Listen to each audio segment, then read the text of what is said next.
Bonjour, je suis heureux de vous partager cette vidéo sur comment j'en suis venu à être énergéticien. Ça parlera bien sûr de mon parcours personnel et puis également de ma pratique que vous connaissez peut-être déjà un petit peu.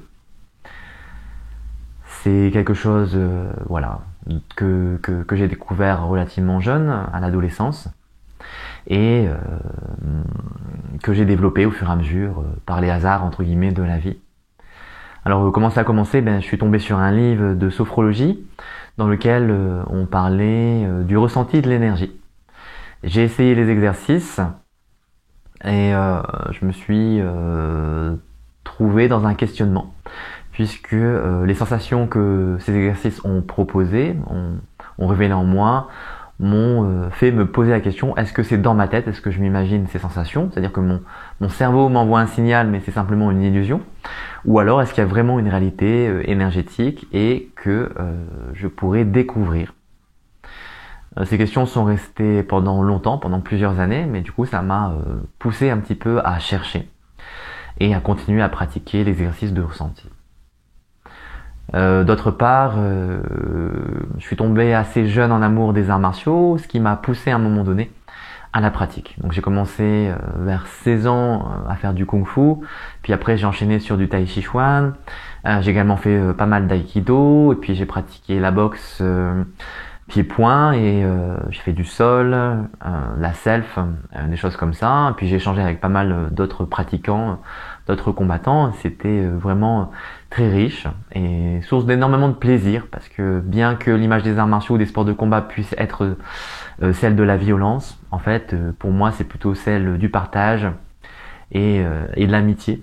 Ça a vraiment été des moments chouettes de découverte et surtout de connaissance de soi, parce qu'à travers les arts martiaux je trouve qu'on apprend vraiment beaucoup de choses, peut-être dont on avait conscience plus ou moins, mais qui au fur et à mesure de la pratique vont se révéler. Et c'est pareil pour moi dans la pratique du soin énergétique, c'est un révélateur, un catalyseur de soi. Donc c'est ça vraiment qui fait le bonheur de travailler en tant que thérapeute énergéticien, c'est que dans la rencontre avec les gens, je me trouve, et en me trouvant, j'apprends à rencontrer de plus en plus les gens et le monde.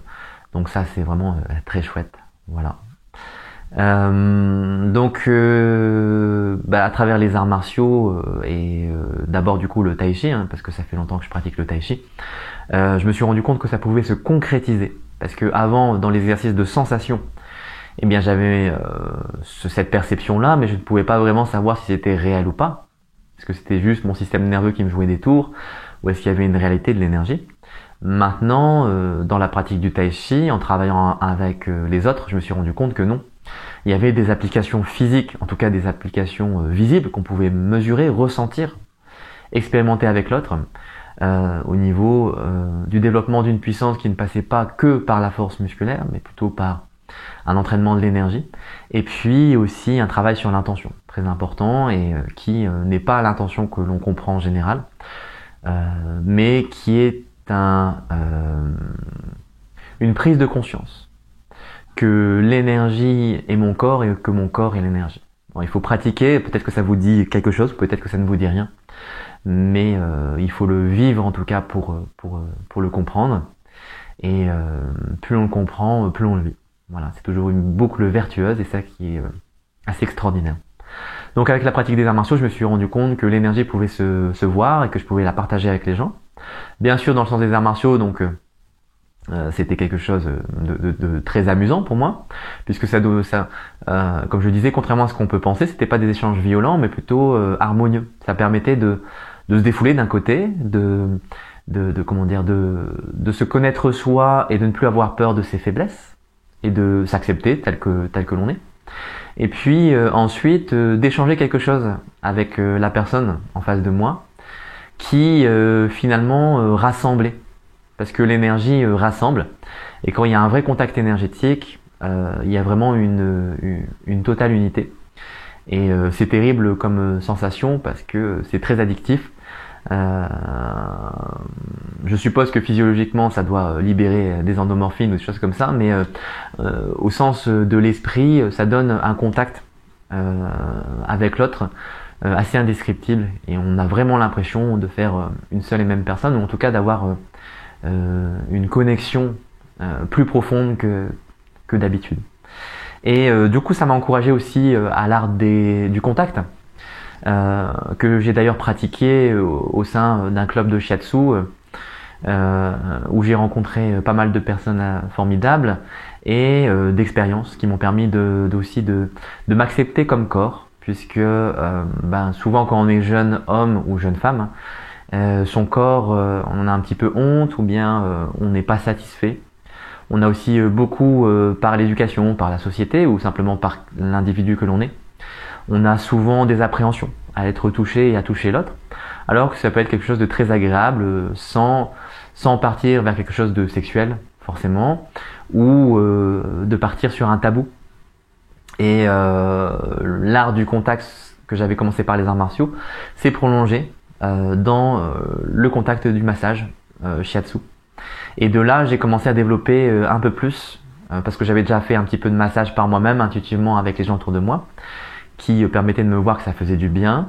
Mais là, dans le shiatsu, j'ai vu que par l'énergie, on pouvait vraiment faire du bien-être et voir soigner les gens autour de soi. Et donc, à travers ce contact tout simple, simplement, le shiatsu propose de poser les mains sur la personne à des endroits ou à des points stratégiques et de laisser l'énergie circuler entre ces deux points. Et à partir de là, ça va libérer plein de blocages au niveau musculaire, au niveau émotionnel, au niveau de tout ce que le corps peut contenir, et de laisser la sagesse naturelle de notre organisme faire son travail. Et donc c'est plutôt un sens de libération, de liberté, c'est-à-dire que on se retrouve libre de ses entraves, et on commence à bouger intérieurement. C'est-à-dire qu'on se rend compte que le monde dans lequel on vivait est un monde structuré, rigide, émis par un cadre qui est lié à tout un système humain, qui est tel qu'il est, c'est sans critique, mais dont parfois on peut ressentir la lourdeur, la pénibilité, la rigidité. Et donc, il y a un moment dans sa vie, on a peut-être envie de s'émanciper, ou de trouver en tout cas son propre chemin, une certaine autonomie, je dirais. Et le travail de l'énergie ramène à ce mouvement de liberté, de libération, et à trouver au cœur des choses, au cœur du contact, cette science que notre humanité renferme, sans réserve, vraiment de manière illimitée, c'est-à-dire développer son potentiel, mais pas de manière théorique, en se disant je suis plus qu'un être humain, ou je suis plus que la personne que je crois être. Non, là c'est vraiment dans le vivant, c'est-à-dire dans le vécu, c'est expérimenté, c'est quelque chose que l'on ressent de tout son être, ou en tout cas à certains moments, et le travail de l'énergie peut vraiment ramener une simplicité, et en même temps rendre le banal assez extraordinaire. C'est-à-dire que, par exemple, lorsqu'on a un contact énergétique avec une personne ou un animal, ou pourquoi pas une plante, en fonction de nos préférences, eh bien, on peut voir que nos sens peuvent toucher des choses, des subtilités auxquelles on n'était pas forcément sensible auparavant, si on ne connaissait pas, si on n'avait pas rencontré l'énergie, si on n'est pas dans l'énergie. Et au-delà de ça aussi, comme je le disais, cette union avec la nature des choses et notre propre être. Donc ce n'est pas quelque chose de théorique, c'est quelque chose d'empirique, j'insiste bien là-dessus. Donc cette rencontre avec l'énergie s'est faite donc à travers les arts martiaux, à travers le massage, et puis à travers la méditation. La méditation qui est une pratique essentielle pour moi, bien qu'on puisse le comprendre par bien d'autres biais. Je pense que le fait de s'asseoir en silence, ou en tout cas d'apprendre à reconnaître le silence intérieur, fait énormément grandir dans le sens vraiment positif du terme. Ça nous offre, en tout cas moi ça m'a offert l'opportunité de m'accomplir, et ça se perpétue, ça s'actualise tout le temps, et du coup d'accomplir des choses dans le quotidien, des choses que je ne pensais pas réalisables, par exemple comme de m'installer en tant que thérapeute énergéticien. C'est quelque chose qui m'aurait paru quand j'étais jeune, quand j'avais une vingtaine d'années, complètement impossible, ce qui, vous me direz, est semble-t-il normal lorsqu'on mûrit, mais tout le monde n'a pas ce courage-là, entre guillemets.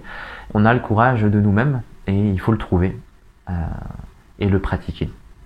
Donc dans cette mise en application, eh bien, j'ai ressenti progressivement au fur et à mesure des années, mais ça a été un long cheminement, cet appel vers le soin et puis surtout la pratique de l'énergie dans mon quotidien. C'est-à-dire que je parle essentiellement sur cette chaîne du soin et puis de ce que l'on peut être en tant qu'être humain, mais aussi en tant que réalité. Mais tout ça aussi passe bien sûr pour moi à travers le sens et la sensation de l'énergie et puis bien au-delà. C'est-à-dire le fait de réaliser là ce que je suis. Donc ce travail d'énergie dans le soin, c'est quelque chose qui passe bien sûr par les 5 sens et que chacun va développer par lui-même, même si bien sûr les formations et nos enseignants sont des rencontres nécessaires ou en tout cas très importantes. Mais tout ce que l'on va recevoir sera le fruit de notre effort à la fois et aussi le cadeau que la vie et l'énergie nous fait au fur et à mesure de notre avancée.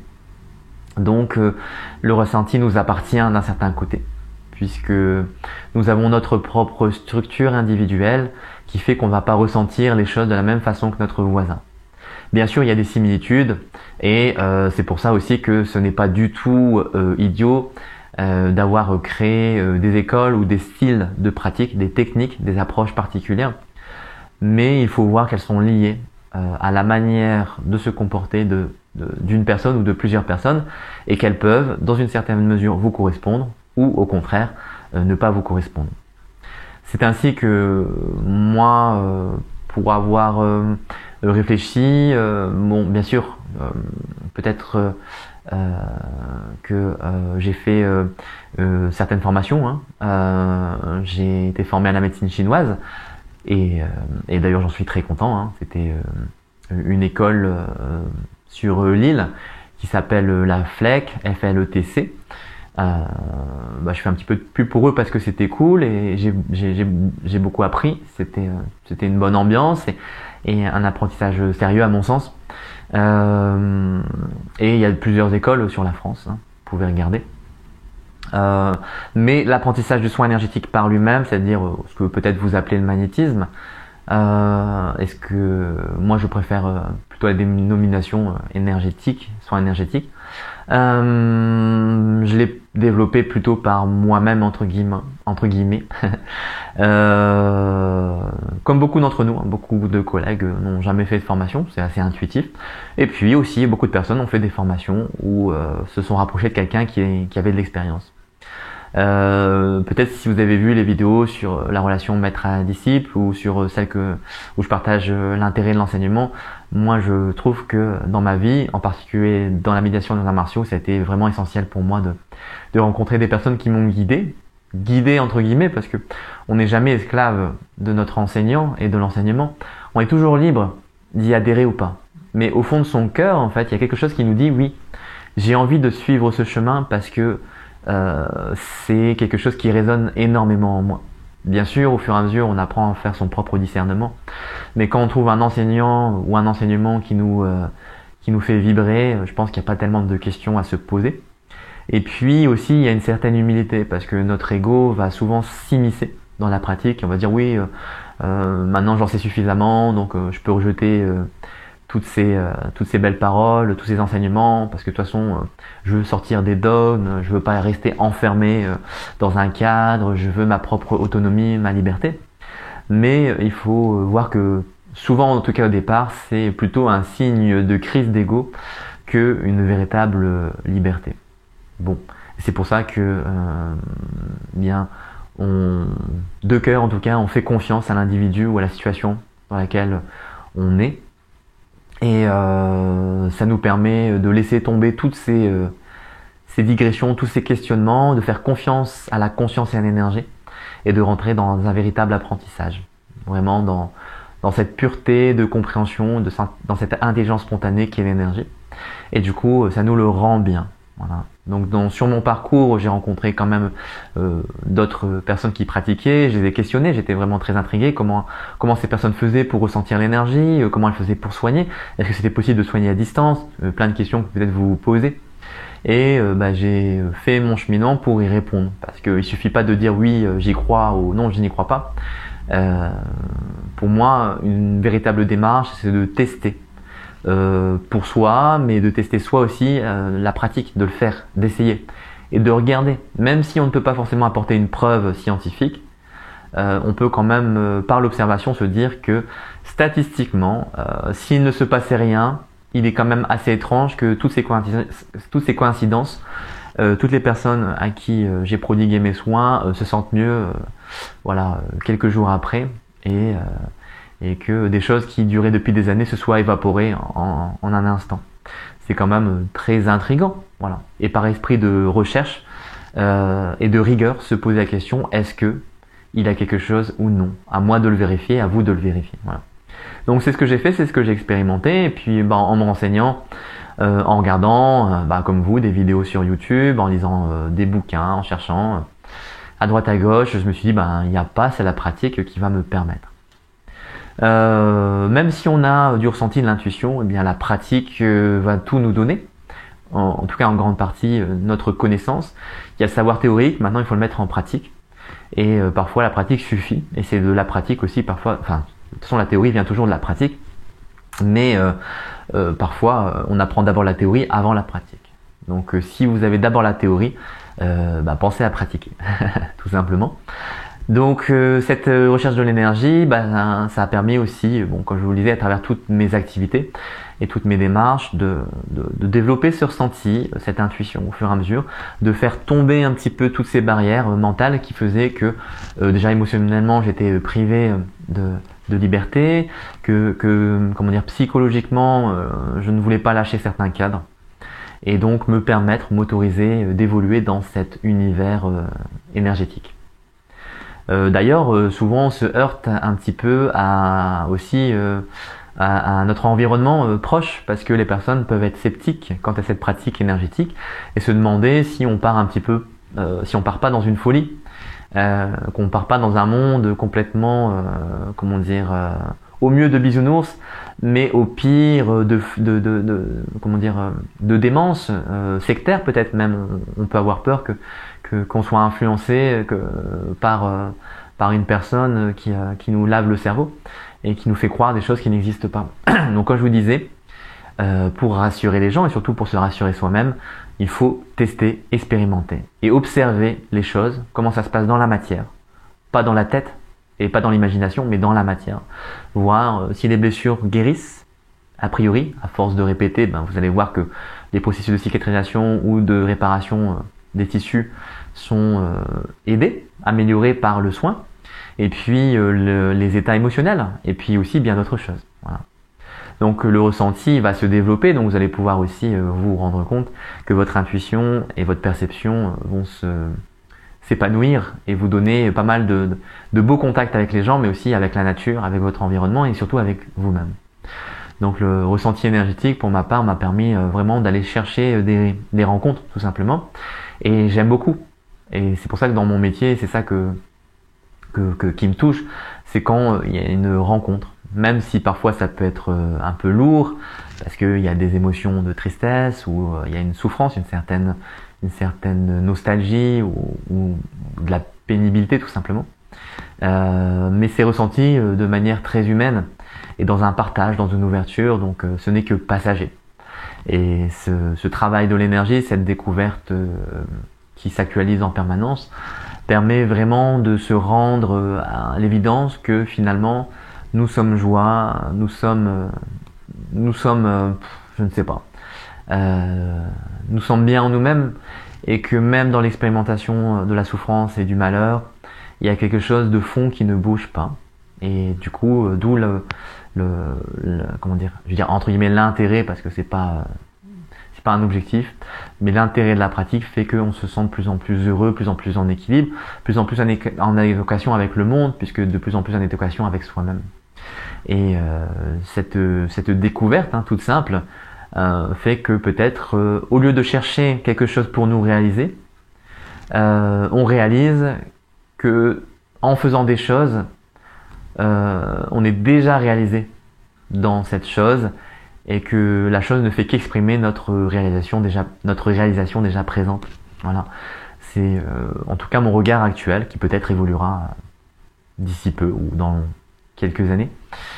Donc sur l'évolution, voilà, beaucoup de pratiques énergétiques. Maintenant, voilà, vraiment dans le tai chi, la méditation évidemment, la pratique des arts martiaux en général, et puis le soin, et puis toute cette expérimentation d'aller chercher dans le regard, dans l'écoute, dans le toucher, et puis dans la saveur, dans l'alimentation, avoir le plaisir de goûter les choses ou l'odorat, d'avoir ce contact, d'avoir cette énergie de contact avec le monde, et puis aussi de rentrer dans ces univers intérieurs où qu'ils soient imaginaires, fictifs ou réels, peu importe au final, ils ont une certaine réalité en tout cas. Ça donne un contact au monde qui est très intéressant et qui n'a, à mon sens, pas de fin. On peut toute sa vie étudier, se pencher sur ce qu'est le monde, sur ce qu'est notre réalité et découvrir sans cesse. Le ressenti, c'est aussi se rendre compte que notre corps est plus ou moins pollué par certaines choses, pollué dans le sens où notre hygiène de vie et notre façon d'être font que on a des barrières, des barrages, une certaine lourdeur, une certaine oppression. Et que si on a envie de vivre un petit peu plus libre, peut-être parfois choisir sa nourriture, choisir ses relations si on peut, choisir son hygiène de vie et choisir ses actions. D'être vraiment juste par rapport à soi-même, juste dans son geste. Et ça, c'est ce que je retrouve beaucoup dans les arts martiaux et dans les activités de Qigong aussi que je partage. C'est que travailler sur un geste où il y a toutes les dimensions de l'être, de ce que vous êtes, de ce que je suis, c'est quelque chose qui est vraiment, à mon sens, à vivre, tout simplement. Parce que souvent, on se meut à travers ce corps comme un véhicule, mais non maîtrisé. C'est-à-dire qu'il est un petit peu laissé à la dérive. On n'en prend déjà pas forcément soin. Et puis surtout, comme c'est un véhicule, c'est inerte. On en prend le contrôle. Alors qu'en fait, ce corps vivant a plein de choses à nous apprendre et plein de choses à nous communiquer. Et que si on l'interroge, on peut vraiment apprendre énormément de sa sagesse innée en fait. Nos cellules ont énormément de connaissances. Donc ça peut s'appliquer à tout apprentissage, qu'il soit artistique, sportif, intellectuel. On peut vraiment se développer, s'ouvrir à ces connaissances, à cette connaissance directe qui est inscrite au plus profond de notre humanité. Et le fait de rentrer en contact avec ce savoir, ça ouvre aussi nos sens, ça ouvre notre conscience, ça ouvre notre attention à une vigilance de l'instant, à cette présence qui fait qu'on va vraiment goûter les choses, on va prendre plaisir à vivre. Et c'est là en fait qu'on est vraiment dans l'énergie et qu'on va sentir ce que peut-être certains appellent les choses subtiles, le monde subtil, le monde de l'invisible, et qui finalement est visible, perceptible à partir du moment où les sens ne sont plus occultés, ne sont plus filtrés par les barrières usuelles, ce qu'on peut appeler le mental, en tout cas une partie du mental. Et on se déleste aussi de certains bagages physiques, émotionnels, psychologiques, spirituels. Ce qui nous est transmis par notre lignée, ce qui est transmis par notre culture, ce qui est transmis par la vie tout simplement, ce qui est transmis par la conscience et dans lequel on peut trouver un plaisir à expérimenter tout simplement, puisque comme je le disais, la notion de souffrance vient de notre perspective. Mais à partir du moment où on joue un petit peu avec cette vision, la souffrance change d'aspect, de forme, et on peut aussi goûter cette souffrance comme le bonheur de l'expérience. Et c'est pas du masochisme, je vous rassure, mais c'est un plaisir de vivre toutes choses et pas de seulement de vivre les choses agréables. Ça n'empêche pas de vivre sur un plan humain et d'être en accord ou désaccord avec certaines choses, ou de ne pas se sentir bien, de se sentir peut-être médiocre ou vulgaire ou en souffrance en tout cas, mais à la fois d'être tout à fait serein par rapport à cette notion de souffrance, à cette notion de désaccord ou à cette notion de mal-être. Voilà. Dans les sensations aussi, vous pouvez aussi développer les sens cognitifs, c'est-à-dire toutes ces choses un petit peu amusantes, c'est-à-dire par exemple la vision sans les yeux, le travail bien sûr, ce qu'on appelle le troisième œil, mais je vais appeler ça l'intuition des choses, pour simplement se placer bien dans la vie, savoir saisir les opportunités, les voir déjà, comprendre un peu mieux les gens autour de nous, ce qu'on appelle peut-être l'empathie ou la compassion, développer une certaine vigilance, par exemple en voiture, avoir sensation, conscience du danger. Aussi développer une certaine énergie, un dynamisme, avoir envie, développer le plaisir de vivre, d'agir, de rencontrer les gens, de faire des choses par soi-même, d'être en autonomie. Et puis les choses de l'esprit aussi, qui sont les contacts aux gens, on pourrait dire entre guillemets la télépathie, mais en fait c'est simplement l'échange d'énergie.